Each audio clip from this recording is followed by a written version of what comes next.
اعوذ باللہ من الشیطان الرجیم بسم اللہ الرحمن الرحیم۔ سورۃ التحریم یعنی یہ معاملہ کہ بیویوں کی محبت یا ان کے جذبات کا لحاظ اور پاس یا ان کی دلجوئی میں کوئی کام آپ ایسا کر بیٹھے کہ جو شریعت میں جائز نہیں، یا شریعت کا کوئی جائز کام ہے وہ آپ اس کو نہ کرنے کی قسم کھا لیں۔ اب ظاہر بات ہے کہ حضور کے لیے یہ تو ممکن نہیں تھا، قطعاً اس کا کوئی سوال ہی نہیں کہ آپ اپنی کسی بیوی کی محبت کی وجہ سے یا دلجوئی کی وجہ سے کسی حرام کام کا ارتکاب کرتے ہیں۔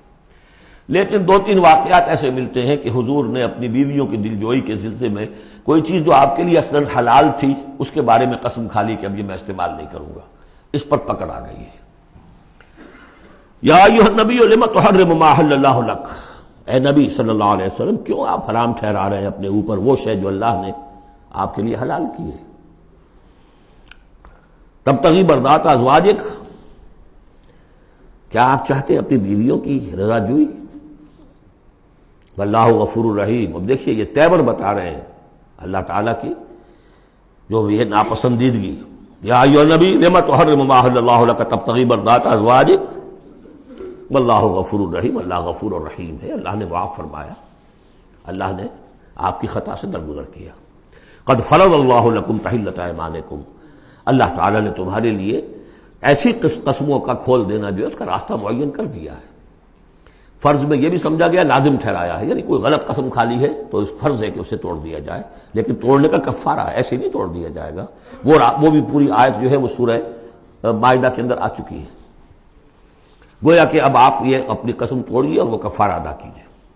واللہ مولاکم، اللہ تمہارا مولا ہے، مددگار ہے، پشت پناہ ہے، وہو العلیم الحکیم، اور وہ سب کو جاننے والا ہے، کمال حکمت والا۔ وَإِذْ أَسَرَّ النَّبِيُّ إِلَىٰ بَعْضِ أَزْوَاجِهِ حَدِيثًا، اور جب نبی نے صلی اللہ علیہ وسلم اپنی بعض ازواج، اپنی کسی زوجہ محترمہ کو کوئی بات بتائی، اسرار سے، خفیہ طور پر، راز کے طور پر۔ میں ان تفاصیل میں نہیں جا رہا کہ واقعات کیا تھے ورنہ بہت دیر لگ جائے گی، بات سمجھنی چاہیے، باقی یہ کہ آپ تفسیروں میں دیکھ سکتے ہیں۔ تو آپ نے کوئی بات اپنی کسی ایک زوجہ محترمہ کو بتائی اور کہا دیکھو یہ کسی اور سے کہنا نہیں، یہ میرا راز ہے۔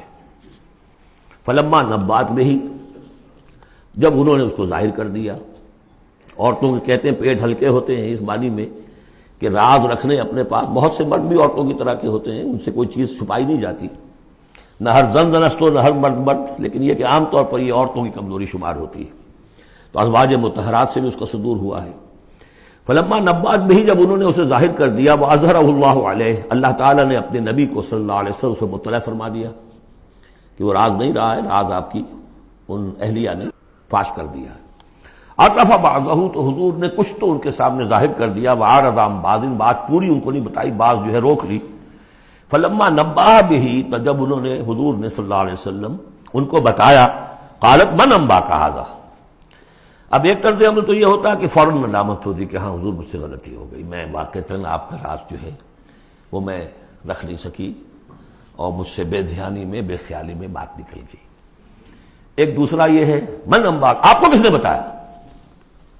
یہ انداز جو ہے، دیکھیے عام بیوی عام شوہر کے درمیان اس میں کوئی حرج نہیں، لیکن جیسا کہ سورہ حجرات میں ہم پڑھا ہے، اعلموا، جان لو اچھی طرح، ان فیکم رسول اللہ، اے عائشہ، اے حفصہ، یہ تمہارے شوہر ہی شوہر نہیں ہے، یہ اللہ کے رسول ہیں۔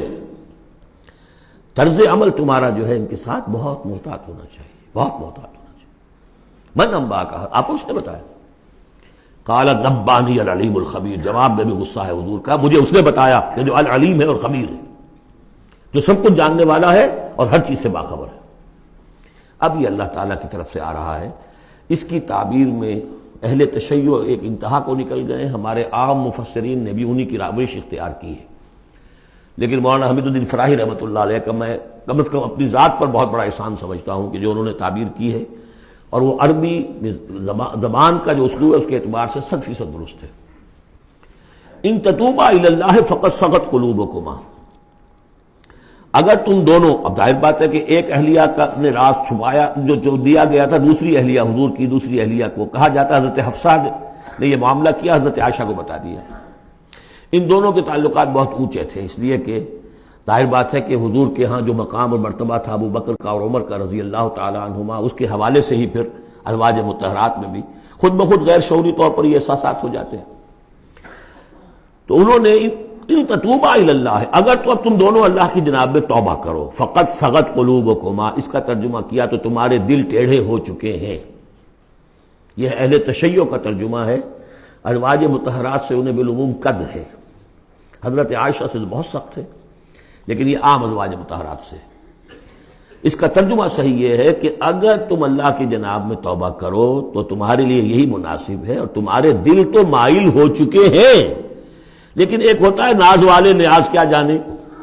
اب یہ ماننا جو ہے یہ ذرا کڑا گزر رہا ہے کہ حضور مجھ سے غلطی ہوئی، آپ مجھے معاف کر دیجیے، اور وہ بھی اس لیے کہ معاملہ ہے شوہر اور بیوی کا. جیسے ہم کہتے ہیں کہ میاں تمہارے دل میں تو بات اب آ چکی ہے، بس تم مان نہیں رہے ہو، دل میں تو تم نے بات سمجھ لی ہے، تم اگر ایسا کرو تو یقیناً تمہارے لائق ہے. یہ انداز ہے یہ، اور یہ بہت سی مثالیں دے کر انہوں نے واضح کیا. اب میں اسے بہت بڑا احسان مانتا ہوں.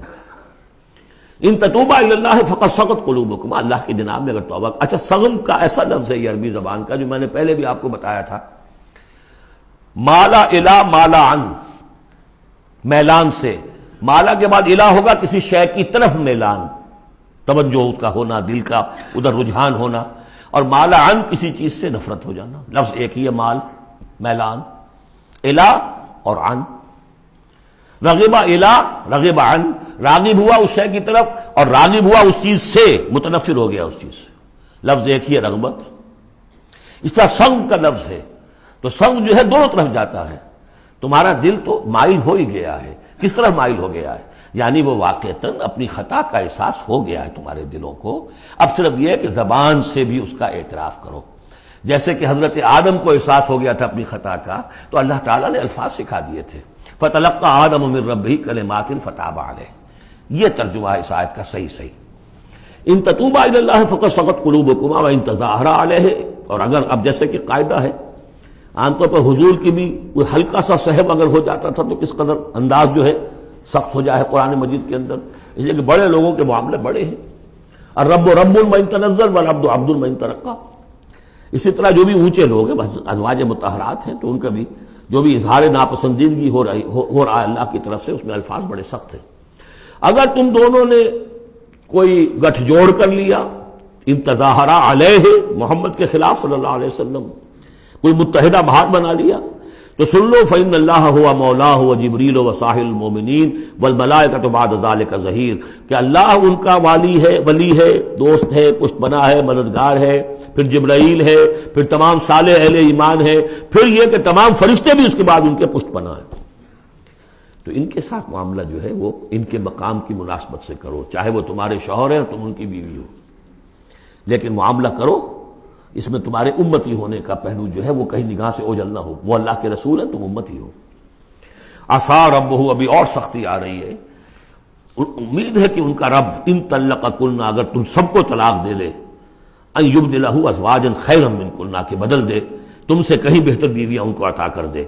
مسلمات مومنات قانتات تائبات عابدات سائحات سیبات وابکارا. یہ سارے اوصاف ان میں واو ہے ہی نہیں، بیک وقت یہ سارے اوصاف ہوں، مسلم بھی ہوں، مومن بھی ہوں، فرما بردار بھی ہوں، توبہ کرنے والیاں، عابدات عبادت گزار، سائحات دنیا کی لذات سے کنارہ کش، سیبات بھی ہو سکتی ہیں. حضور کے نکاح میں تو اکثر سیبہ ہی آئی ہیں. سیبہ وہ ہے جن کی پہلے کوئی شادی ہوئی ہو، طلاق ہو گئی ہو، یا یہ کہ بیوہ ہو گئی ہو. اکثر و بیشتر جو آپ کے نکاح ہیں وہ سیبات سے ہیں. وہ ابکارا، اور کنواری بھی. تو ایک غالباً جہاں تک مجھے میرا ذہن ہے صرف ایک حضرت عائشہ صدیقہ ہے رضی اللہ تعالی عنہ کہ جو کنواری حیثیت سے آئی ہیں حضور کے نکاح میں، باقی سب کی سب سیبہ تھیں. یہ تو ہو گیا ایک خاص معاملہ عائلی زندگی سے متعلق. حاصل کیا ہوا کہ وہ معتدل معاملہ رکھو. حقوق الزوجین اپنی جگہ ہیں، فرائض الزوجین اپنی جگہ ہیں. اللہ کے حقوق اس سے بالا ہیں، ان کو اوپر قائم رکھو، اور اس کے تحت جو ہے جو بھی اللہ نے حقوق معین کر دیے، فرائض معین کر دیے، ان کو ادا کرو. لیکن یہ کہ ادھر اگر ہو گیا معاملہ تو بھی سلیقے سے ہو. بات نہیں بن رہی ہے، اگر رخصت کرنا تو شرافت کے ساتھ اس کے یہ قواعد و ضوابط ہیں. اور اگر ادھر جانا ہے تو روکو اپنے آپ کو کہ کہیں ان کی محبت، یا ایھا الذین آمنوا ان من ازواجکم واولادکم عدوا لکم فاحذروہم، تو ڈرو ایسا نہ ہو کہ ان کی محبت جو ہے وہ تمہیں کسی غلط راستے پر لے جائے. صدق اللہ العظیم.